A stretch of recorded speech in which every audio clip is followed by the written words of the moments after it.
গদাই কামার পুকুর থেকে ঝামা পুকুরে এসেছে, কিন্তু ওর কোনো পরিবর্তন লক্ষ্য করছি না। কি যে ওর মনের ভাব, কি যে ওর চায়।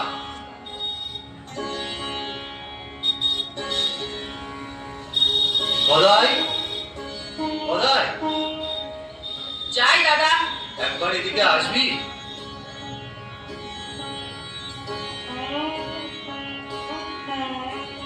কি বলছো বলো? কোথায় ছিলিস ভাই? ওই তো এখানে। দেখ, দেশে তো তোর লেখাপড়া হলো না, তাই মায়ের কথায় তোকে এখানে নিয়ে এলাম। ভাবছি এখানকার টোলে তোকে ভর্তি করবো।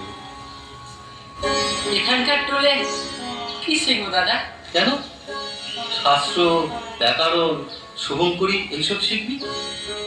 বামুনের ছেলে, বড় হয়েছিস, ঘর সংসার করতে হবে না?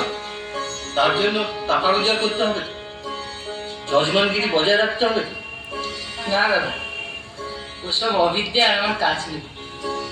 শাস্ত্র, ব্যাকরণ, শুভঙ্করী আর ওই পণ্ডিতদের নিরস কচকচানি কি হবে দাদা?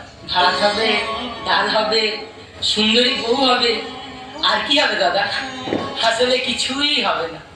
শুভঙ্করীর যোগ বিয়োগের ফাঁদে পড়তে আমি রাজি নই।